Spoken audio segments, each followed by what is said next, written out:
Hi friends, வாங்க இன்றைக்கி நம்ம என்ன பார்க்க போகிறோன்னா, நம்ம எப்பொழுதுமே உருளைக்கிழங்கு, கருணக்கிழங்கு, சேனைக்கிழங்கு, மரவள்ளி கிழங்கு இந்த மாதிரி கிழங்குல தான் பொரியல் செய்வோம். இன்றைக்கி நம்ம வந்து சக்கரவள்ளி கிழங்குல எப்படி பொரியல் செய்யலான்னு பார்க்கலாம் வாங்க. அதுக்கு நான் ஒரு சக்கரவள்ளி கிழங்கு எடுத்திருக்கேன். நல்லா க்ளீன் பண்ணிவிட்டு குக்கரில் ஒரு விசில் போட்டு எடுத்து வச்சுருக்கேன். தோல் உரிச்சிட்டு நம்மளுக்கு எந்த ஷேப்பில் வேணுமோ அந்த ஷேப்பில் கட் பண்ணி எடுத்துகிட்டு வந்துடலாம். ஒரு பெரிய வெங்காயம் கட் பண்ணி எடுத்து வச்சுருக்கேன். ஸ்டவ் ஆன் பண்ணி ஒரு கடாய் வச்சுக்கலாம். 2 டேபிள் ஸ்பூன் ஆயில் விட்டுக்கலாம். 1/4 ஸ்பூன் கடுகு, 1/4 ஸ்பூன் சோம்பு தாளிச்சிக்கலாம். கடுகு பொரிஞ்சதுக்கப்புறம் நான் ஒரு பெரிய வெங்காயம் கட் பண்ணி வச்சுருக்கேன். அதையும் இதோடு சேர்த்து நம்ம நல்லா வதக்கி எடுத்துக்கலாம்.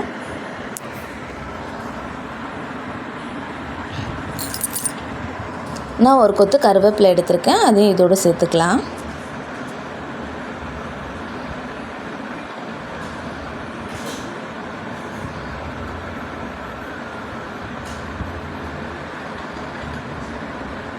பொரியல் செய்யும் போது நீங்கள் வந்து ஸ்வீட்டாக இருக்கும், சக்கரவள்ளி கிழங்கு வந்து இனிப்பு இல்லையா, அது வந்து ஸ்வீட்டாக இருக்கும்னு சொல்லிட்டு நீங்கள் யோசிக்க தேவையில்லை.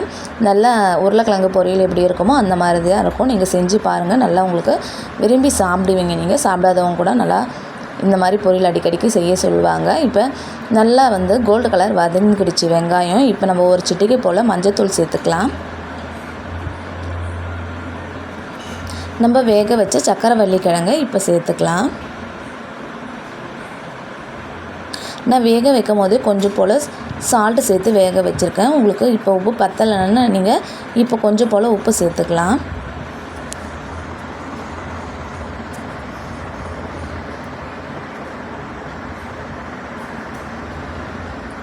இப்போ நம்ம நல்லா கிளறி விட்டுக்கலாம்.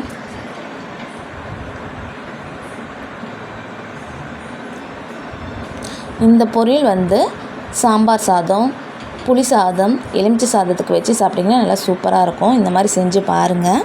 எப்போவுமே நம்ம வேக வச்சு சாப்பிடுவோம். அந்த மாதிரி வேக வச்சு செய்யாமல் இந்த மாதிரி பொரியலாகவும் செஞ்சு கொடுங்க. பசங்களும் நல்லா விரும்பி சாப்பிடுவாங்க உருளைக்கிழங்கு பொரியல்னு சொல்லிவிட்டு.